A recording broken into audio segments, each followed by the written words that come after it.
വീണ്ടും അത് ശരിയാക്കാന്ന് പറയണമല്ലാതെ ഇതുവരെ ഒന്നും ശരിയായിട്ടില്ല. ഏറ്റവും കൂടുതൽ അനാസ്ഥ പഞ്ചായത്തിന്റെ അനാസ്ഥ കൊണ്ട് സംഭവിക്കുന്ന കേസുകളാണ്. കാരണം ഇപ്പൊ തന്നെ 1,10,00,000 രൂപ അവർക്ക് കിട്ടി. രാത്രി മക്കളൊക്കെ പഠിത്തം ജോലിയും കഴിഞ്ഞ് വരുമ്പോഴത്തേക്ക് നിങ്ങൾ വീട്ടിൽ വരുന്നവരെ വേവലാതി പിടിച്ചായിരിക്കണം. പറയുകയാണെന്നുണ്ടെങ്കിൽ കേരളത്തിലെ ഏറ്റവും വേസ്റ്റ് പഞ്ചായത്താണ് വെള്ളൂർ പഞ്ചായത്ത് എന്ന് പറയുന്നത്. വേസ്റ്റ് പഞ്ചായത്ത് കാരണം ഇത് പഞ്ചായത്ത് മെമ്പർ ഉണ്ടെങ്കിൽ അവർക്കും പറ്റില്ല. MLA എന്ന് പറഞ്ഞ സാധനം MLA ഇവിടെ ഉണ്ടോ എന്നുള്ള അവർക്ക് പോലും അറിയാൻ പാടില്ല. ആ ഒരു അവസ്ഥയിലാണ്. അപകടങ്ങളിൽ നിന്ന് ആർക്കും പരിക്കുകൾ ഉണ്ടാകാത്തതുകൊണ്ട് ആരും വന്നിട്ടില്ല. ആരെങ്കിലും മരിക്കണം ഒരാൾ വന്നില്ല, വേറെ രീതിയിൽ ആൾ വരുമെന്ന് തോന്നുന്നില്ല. ആ ഒരു അവസ്ഥയിലാണ് ഏറ്റവും വലിയ ഉപകാരമാണ് വെള്ളൂർ വെട്ടിക്കാട്ടും കട ചെയ്തേക്കുന്നത്. ഇതിനും വലിയൊരു വികസനം ഇനി ഉണ്ടാവും. നമ്മളിപ്പോൾ നിൽക്കുന്നത് ചെറുകര പാലത്തിലാണ്. മൂവാറ്റുപുഴയാറാണ് ഈ പാലത്തിന്റെ താഴ്വാരത്തിലൂടെ ഒഴുകുന്നത്. അപ്പോൾ ഈ ഒരു പാലത്തിന്റെ പ്രത്യേകത എന്ന് പറഞ്ഞാൽ ഇത് 2011 ഡിസംബർ 4-ാം തീയതിയായിരുന്നു ഈ പാലം ഉദ്ഘാടനം ചെയ്തത്. അതും മുഖ്യമന്ത്രി ഉമ്മൻചാണ്ടി ആയിരുന്ന സമയത്ത് ഉമ്മൻചാണ്ടി സർക്കാരിന്റെ ഭരണകാലത്തായിരുന്നു ഈ ഒരു പാലം ഉദ്ഘാടനം നടന്നത്. ആ സമയത്ത് കോട്ടയം ജില്ലയിലെ വൈക്കം നിയോജക മണ്ഡലമാണ്. വൈക്കം നിയോജക മണ്ഡലത്തിന്റെ MLA ആയിരുന്നത് അഡ്വക്കേറ്റ് അജിത്ത് ആയിരുന്നു. പക്ഷേ ആ ഒരു സമയത്തിന് ശേഷം 2 തവണ CK ആശ MLA ആയിട്ട് വരികയുണ്ടായി. അതായത് ഏകദേശം 10 വർഷം വീണ്ടും കഴിഞ്ഞിരിക്കുന്നു. എന്നാൽ ആ ഒരു ഉമ്മൻചാണ്ടി സർക്കാർ ഉണ്ടായിരുന്ന സമയത്ത് ഈ ഒരു പാലം നിർമ്മിച്ചതിന് ശേഷം ഇവിടെ യാതൊരു വിധത്തിലുള്ള പിന്നെ ഒരു പുരോഗതികളും യാതൊരു വിധത്തിലുള്ള വികസനങ്ങളും ഇവിടെ നടന്നിട്ടില്ല എന്നുള്ളതാണ് ഇവിടുത്തെ നാട്ടുകാർ പറയുന്നത്. കാരണം നമ്മൾ കയറി വന്ന സമയത്ത് കണ്ടിരുന്നു, ഈ റോഡിലേക്ക് കയറി വന്ന സമയത്ത് കണ്ടു അവിടെ പൊട്ടിപ്പൊളിഞ്ഞു കിടക്കുന്ന ഒരു അവസ്ഥ കണ്ടു. ഈ ഒരു റോഡിന്റെ ഈ ഒരു ടാറിങ് പോലും ഒരുപക്ഷെ ആ ഒരു സമയത്ത് ഇട്ടിരുന്നതാണെന്നുള്ള രീതിക്കാണ് ഇവിടെയുള്ള നിവാസികൾ പറയുന്നത്. അതിനുശേഷം ഒരു വിധത്തിലുള്ള പുരോഗതിയും ഒരു വിധത്തിലുള്ള വികസനങ്ങളും ഒന്നും ഈ ഒരു പാലത്തിന് വേണ്ടിയിട്ട് ഒന്നും ചെയ്തിട്ടില്ല. പൊട്ടിപ്പൊളിഞ്ഞു കിടക്കുന്ന ആ ഒരു ഭാഗം പോലും ഒന്ന് ശരിയാക്കാനുള്ളൊരു മനസ്ഥിതി ഇവിടുത്തെ ഇപ്പോഴത്തെ ഒരു ഭരണാധികാരികൾ ഒന്നും തന്നെ ചെയ്തിട്ടില്ല എന്നുള്ളതാണ്. ഞാൻ ഈ വെള്ളൂർ ഒരു അതിൽ സാധാരണയിൽപ്പെട്ട ഒരു വീട്ടമ്മയാണ്. ജീവിതമാർഗത്തിന് വേണ്ടി ഞാൻ ഇവിടെ വന്നൊരു ചെറിയ കട ലോട്ടറി വിറ്റുകൊണ്ടിരിക്കുകയാണ്. പക്ഷേ ഈ അവസ്ഥയിൽ ഞാനിവിടെ ഇരുന്ന് വഴി പറഞ്ഞു കൊടുക്കണോടത്തോളം വേറെ ഒന്നുമില്ല. ആര് വന്നാലും പോകാനുള്ള സാഹചര്യം ഈ വഴി കമ്പനിയിലേക്ക് ശരിയായപ്പോഴത്തേനും പതിവില്ലാത്ത ആൾക്കാർ ഇവിടെ വരുമ്പോൾ എങ്ങോട്ടാണോ ഏത് വഴിയാണോ എന്ന് അറിയാൻ മേല. അത് എൻ്റെ ജോലി എന്ന് വെച്ചാൽ പ്രധാനപ്പെട്ട ലോട്ടറി വിൽക്കുന്നേക്കാൾ കൂടുതൽ മറ്റുള്ളവർക്ക് വഴി പറഞ്ഞു കൊടുക്കുക എന്നുള്ള അങ്ങനെയാണ് ഇവിടുത്തെ അവസ്ഥ. ഇതുപോലെ ഞങ്ങൾക്ക് നടക്കാനും ഒന്നിനും പറ്റാത്ത പൊടിയടിച്ച അവസ്ഥയിൽ കണ്ടവനായി കഴിഞ്ഞപ്പോഴാണ് ഈ കമ്പനിക്കാരുമായിട്ട് ഏറ്റുമുട്ടി ഇവിടെ തടഞ്ഞെന്ന് വെച്ചാൽ കുറേ ജനം കൂടി 2-2.5 മണിക്കൂർ നേരത്തേന് തടഞ്ഞതിൻ്റെ ശേഷമാണ് ഇത്രയും ഭാഗങ്ങൾ ശരിയാക്കി കിട്ടിയത്. ഇന്നുണ്ടാക്കാം നാളെ ഉണ്ടാക്കാമെന്ന് ജനം പറയുന്നതല്ലാതെ ഇതിന് ഒരു നടപടിയും കണ്ടിട്ടില്ല. പക്ഷേ ജനങ്ങൾ ഇവിടെ കിടന്ന് കഷ്ടപ്പെടുക. ഇപ്പോഴാണ് ഈ മിറ്റിലെങ്കിലും ഇട്ടിട്ട് ഒരാഴ്ചയായുള്ളൂ. വീണ്ടും അത് ശരിയാക്കാന്ന് പറയണമല്ലാതെ ഇതുവരെ ഒന്നും ശരിയായിട്ടില്ല.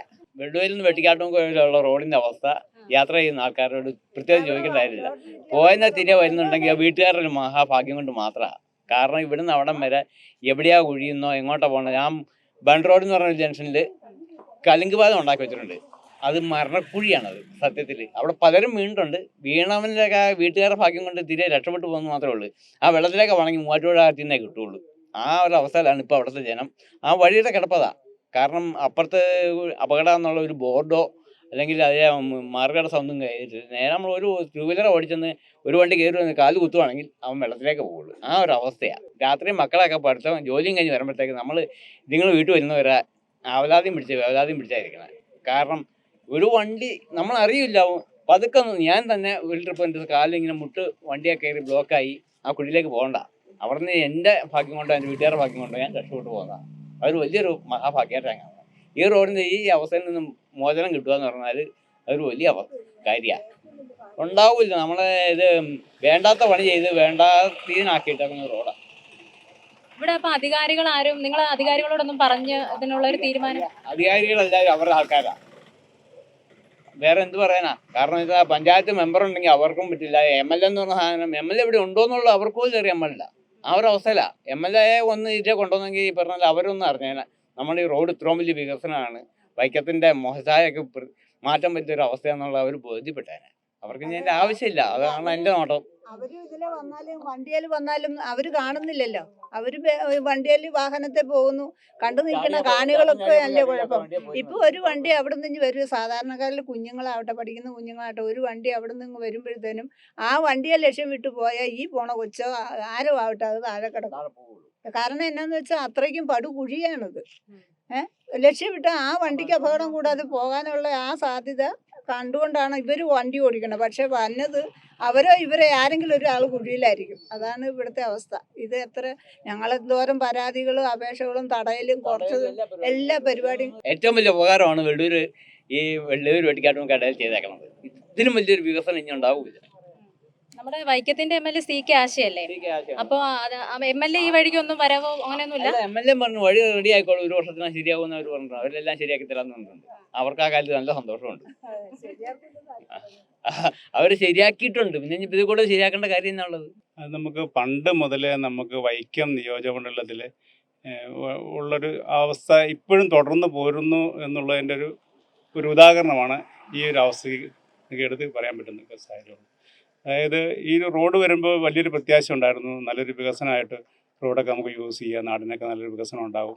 റോഡിൻ്റെ ഒക്കെ വികസനമാണല്ലോ നാടിൻ്റെ ഒരു വികസനത്തിൻ്റെ തുടക്കം. അതുപോലെ പ്രതീക്ഷകളൊക്കെ അസ്ഥാനത്താക്കിക്കൊണ്ട് വർക്കുകൾ വരുംതോറും 2023 നവംബറിൽ ഇതിൻ്റെ വർക്ക് വൈൻഡപ്പ് ചെയ്യേണ്ടതായിരുന്നു. പക്ഷേ എന്നിട്ടൊന്നും വർക്ക് ഇതായില്ല. വർക്ക് നടക്കുമ്പോൾ പോലും ഇവിടെ ശരിക്കും പറഞ്ഞാൽ ഈ കോൺക്രീറ്റ് റോഡ് ഇവിടെ ഈ ഭാഗത്ത് വേണ്ട, കുറച്ച് താഴ്ന്ന ഭാഗത്ത് മാത്രം കോൺക്രീറ്റ് മതിയായിരുന്നു. ശരിക്കും നല്ല രീതിയിൽ റബ്ബറൈസ്ഡ് ടാർ ആണെങ്കിൽ നേരത്തെ വർക്കും തീർന്നേനെ. അതുപോലെ തന്നെ ഇത്രയും ബഡ്ജറ്റും വരില്ലായിരുന്നു. പിന്നെ അശാസ്ത്രീയമായ ഓട നിർമ്മാണം, അശാസ്ത്രീയമായ ഓട നമുക്ക് ഈ ഇവിടെ വെച്ചേക്കണത് നിങ്ങൾ നോക്കിയാൽ തന്നെ കാണാം. ഇവിടെ ഓട ശരിക്കും ശാസ്ത്രീയമായിട്ടല്ല വെച്ചാണ്. ഇവിടെ ശരിക്കും ഓടയുടെ ആവശ്യമില്ല. ഓട വേറെ വല്ല സ്ഥലങ്ങളിലേക്ക് മതി. ഇവിടെ ശരിക്കും ഓടയുടെ ആവശ്യമില്ല. ഈ ഓടയ്ക്ക് വേണ്ടിയിട്ട് മുടക്കിയ പൈസ, ഇതിൻ്റെ 100% ഈ ഓടയ്ക്ക് വേണ്ടിയിട്ട് മുടക്കി പൈസ ഒരുപാട് ലോസ് ആക്കിയിട്ടുണ്ട്. ആ പൈസയും കൂടി റോഡിന് വേണ്ടിയിട്ട് ടാർ ചെയ്യാൻ ഉപയോഗിച്ചായിരുന്നെങ്കിൽ നല്ല രീതിയിൽ നേരത്തെ വർക്ക് പ്രോഗ്രസ് ആയിട്ട് വർക്ക് തീരുകയും ചെയ്തേനെ. അതുപോലെ തന്നെ നല്ല രീതിയിൽ റോഡ് കിടക്കുകയും ചെയ്തേനെ. ഇപ്പോൾ ആൾക്കാർ ഇവിടുത്തെ സംബന്ധിച്ച് പറഞ്ഞു കഴിഞ്ഞാൽ വല്ലാത്തൊരവസ്ഥയാണ്. ഇവിടെ പെട്ടെന്നൊരു രോഗിക്ക് ഒരു ശ്വാസം മുട്ടലോ തുടങ്ങിയ ഞാൻ അനുഭവസ്ഥനാണ്. ഞാനൊരു പേഷ്യൻറ്റിനെയും കൊണ്ട് പോയി വെട്ടിക്കാട്ടുമുക്ക് കടന്ന് തന്നെ ദൈവത്തിനെ വിളിച്ചുകൊണ്ടാണ് വെട്ടിക്കാട്ടുമുക്ക് വരെ ചെന്നതിന് മുമ്പ് ജീവൻ പോകുന്ന ഒരു അവസ്ഥ ഉണ്ടായിരുന്നു. ഞാൻ ആ ഒരു പേഷ്യൻറ്റിനായിട്ട് പോയത് ഒരു പാതിരാത്രിക്ക്. അപ്പോൾ ആ ഒരു അനുഭവത്തിൻ്റെ വെളിച്ചത്തിലൂടെ പറയണം. വല്ലാത്തൊരവസ്ഥ. ആർക്കും ഒരു ആക്സിഡൻ്റ് ഉണ്ടായി അല്ലെങ്കിൽ പെട്ടെന്ന് ഒരു അത്യാഹിതം വന്നാൽ ഒരു ഹോസ്പിറ്റലിൽ എത്തിക്കുന്നതിന് ഈ റോഡിൻ്റെ അവസ്ഥ കൊണ്ട് ഒരു ഉറപ്പുമില്ല. നിപ്പിൽ ചിലപ്പോൾ എന്ത് സംഭവിക്കാവുന്ന അവസ്ഥ റോഡിൻ്റെ അവസ്ഥ കൊണ്ട് സംഭവിക്കുന്നത്. അത് ആ വല്ലാത്ത അവസ്ഥ. അത് ഇവിടുത്തെ രാഷ്ട്രീയക്കാർ, ഭരണാധികാരികൾ വേണ്ടത്ര ശ്രദ്ധ ചെലുത്തുന്നില്ല എന്നുള്ളതാണ് അതിൻ്റെ അകത്ത് പ്രധാനമായിട്ടും പറയാനുള്ളത്. വികസനം എന്ന് പറയാൻ ഒന്നും തന്നെ ഇല്ല. ഏറ്റവും കൂടുതൽ അനാസ്ഥ പഞ്ചായത്തിൻ്റെ അനാസ്ഥ കൊണ്ട് സംഭവിക്കുന്ന കേസ് കേട്ടാണ്. കാരണം ഇപ്പോൾ തന്നെ 1,10,00,000 രൂപ അവർക്ക് കിട്ടി, അവരൊന്നും ചെയ്തില്ല. ശരിക്കും പറഞ്ഞാൽ വെറുതെ ഈ ബ്രഷിന് പെയിൻറ്റ് ചെയ്ത് പോണ പോലെ ടാറിട്ട് പോയത്. അതുപോലെ പിന്നെ എന്താ വെച്ചാൽ കംപ്ലീറ്റ് റോഡ് മോശമാണ്. ഒരു സൈഡ് തൊട്ട് അവർ ഫിനിഷാക്കി പോകാറുണ്ടെങ്കിൽ ഇത്രയും പ്രശ്നം വരില്ലായിരുന്നു. ഇതിപ്പോൾ ഇടയ്ക്ക് വെച്ച് ഭയങ്കര റോഡ് മോശമായിട്ടാണ് വരുന്നത്. ഇനിയിപ്പോൾ വെള്ളൂർ കാവൽ ജംഗ്ഷൻ കഴിഞ്ഞിട്ട് സ്കൂൾ കഴിഞ്ഞിട്ട് വളരെ മോശമാണ്. മുളക്കുളം വരെ, ചങ്ങലപ്പാലം വരെ ഒരു രീതിയിൽ നമുക്ക് സ്കൂട്ടറിലോ ചെറിയ വണ്ടിയിൽ പോകാൻ പറ്റാത്തൊരവസ്ഥയാണ്. അപ്പൊ നിരന്തരം അപകടം എന്നുള്ളത് ഇവിടുത്തെ ഒരു പ്രത്യേകതയാണ്. അതെ, അപകടം എന്നും ഉണ്ട്. ഇന്നലെയും മിനിഞ്ഞാന്നും 2 ചെറിയ മഴ പെയ്തപ്പോൾ തന്നെ റോഡ് മുഴുവൻ അവരിട്ടത് മുഴുവൻ തള്ളിപ്പോയി. മണ്ണ് മുഴുവൻ കൊണ്ടിട്ടത് മുഴുവൻ ഒലിച്ചു പോയി. വീണ്ടും പഴയതുപോലെ തന്നെയായി പോയി. അപ്പൊ ഇത്തരത്തിലൊരു സിറ്റുവേഷൻ ഉണ്ടായിട്ട് നമ്മുടെ പഞ്ചായത്തിൽ നിന്നൊന്നും ആരും വന്ന് അതിനുള്ളൊരു സൊല്യൂഷൻ കാണാൻ നോക്കുന്നില്ലേ? പഞ്ചായത്ത് പറയുകയാണെന്നുണ്ടെങ്കിൽ കേരളത്തിലെ ഏറ്റവും വേസ്റ്റ് പഞ്ചായത്താണ് വെള്ളൂർ പഞ്ചായത്ത് എന്ന് പറഞ്ഞത്. വേസ്റ്റ് പഞ്ചായത്ത് തന്നെയാണ്. ഒരു കഴിവുള്ള ആരും തന്നെ ഇല്ല അതിനകത്ത്. ആരെങ്കിലും ഉണ്ടെങ്കിൽ തന്നെ അവൻ്റെ പോക്കറ്റ് വീർപ്പിക്കുക എന്ന ഒരു മൈൻഡോട് കൂടിയുള്ള പ്രവർത്തനങ്ങൾ മാത്രമേ അവിടെ നടക്കുന്നുള്ളൂ. അല്ലാതെ കൊണ്ട് വേറൊരു പ്രവർത്തനങ്ങളുമില്ല. ഇത് ജനകീയ ഞങ്ങൾ ഒരു പരിപാടിയൊക്കെ നടത്തിയിരുന്നു. പക്ഷേ അതുകൊണ്ടൊന്നും വലിയ പ്രയോജനമില്ല. കാരണം ഭരണം അവരുടെ കയ്യിൽ, മന്ത്രിസഭ അവരുടെ. അപ്പോൾ അതുകൊണ്ട് വലിയ കാര്യമൊന്നുമില്ല. ഈ ഒരു റോഡിന്റെ ഒരു വിഷയത്തിന് വേണ്ടിയിട്ട് തന്നെയാണോ നിങ്ങൾ ഇപ്പോൾ ഒരു പ്രതിഷേധം എന്നുള്ള രീതിക്ക് നടത്തിയത്? അതെ, തീർച്ചയായിട്ടും. ഈ ചന്തപ്പാലം മുളക്കുളം റോഡ് ആ ഒരു ഇതോട് തന്നെ നടത്തിയത്. അപ്പോൾ ആ ഒരു സമയത്ത് നമ്മുടെ ഈ പഞ്ചായത്തിൽ നിന്നോ അല്ലെങ്കിൽ മറ്റ് ജനപ്രതിനിധികൾ ആരെങ്കിലും ഒക്കെ ആയിട്ട് വന്ന് സന്ദർശിക്കുകയോ എന്തെങ്കിലും ഒരു തീരുമാനം ഉണ്ടാക്കി തരും എന്നുള്ള രീതിക്ക് ഒരു അഭിപ്രായം ഉണ്ടായിരുന്നു?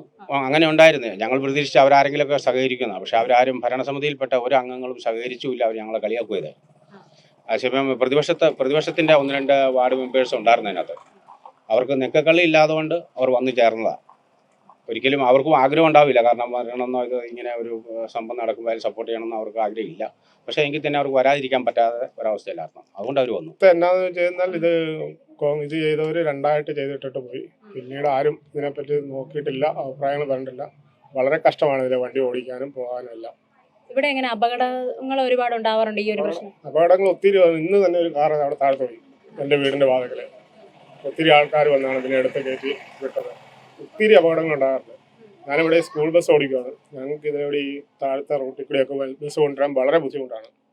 അപ്പോൾ ഇത്തരത്തിലുള്ള അപകടങ്ങൾ ഉണ്ടായിട്ടും അധികാരികൾ ആരും ഇവിടെ ഒരു നീക്കുപോക്കൊന്നും നടത്തുന്നില്ല? ആരും ഒന്നിനും വന്നിട്ടില്ല.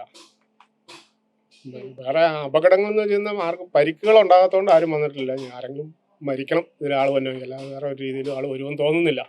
ആ ഒരു അവസ്ഥയിലാണ് റോഡ് കിടക്കുന്നത്. ഈ ഒരു റോഡ് ഇങ്ങനെ പകുതി കിട്ടേച്ച് പോകാൻ വേണ്ടിയിട്ട് എന്തെങ്കിലും കോൺട്രാക്ടറായിട്ടുള്ള എന്തെങ്കിലും പ്രശ്നങ്ങളോ അങ്ങനെ എന്തെങ്കിലും ആണോ? എന്താ പ്രശ്നം എന്നറിയില്ല. കോൺട്രാക്ട് ഇട്ടിട്ട് പോയി കോൺട്രാക്ടർ കരിമ്പട്ടിയെപ്പെടുത്തി എന്നൊക്കെയാണ് ഇപ്പം അറിയാൻ കഴിഞ്ഞത്. ഇനി പുതിയ കോൺട്രാക്ട് വന്നം എന്നൊക്കെയാണ് പറഞ്ഞു കേൾക്കുന്നത്. എന്താണ് കൃത്യമായ വിവരങ്ങൾ അറിയാൻ പറ്റില്ല. നമുക്ക് ഇതിപ്പോ എത്ര നാളായി ഈ ഒരു അവസ്ഥയിൽ തന്നെ കിടക്കാൻ തുടങ്ങിയിട്ട്? ഈ ഒരു അവസ്ഥ കിടക്കാൻ വേണ്ടി 2 വർഷത്തോളം ആവും. 2 വർഷമായിട്ട് ഒരു പുരോഗതിയും ഇല്ല. ഒരു പുരോഗതിയില്ല. അപ്പൊ ഇതേ തുടർന്ന് നിങ്ങൾ എന്തെങ്കിലും ഒരു പ്രതിഷേധമോ അങ്ങനെ എന്തെങ്കിലും സംഘടിപ്പിച്ചായിരുന്നു? പ്രതിഷേധം നടത്തി കളക്ടർ 1 മാസത്തിനുള്ളിൽ ചെയ്യണം എന്നൊക്കെ അന്ന് കോൺട്രാക്ടറോട് പറഞ്ഞ് അങ്ങനെ പ്രതിഷേധങ്ങൾ ഒത്തിരി കാര്യങ്ങൾ നടത്താറുണ്ട്. പക്ഷെ അതൊന്നും പ്രയോജനപ്പെട്ടിട്ടില്ല. എന്തുകൊണ്ടാണ് എന്നറിയില്ല.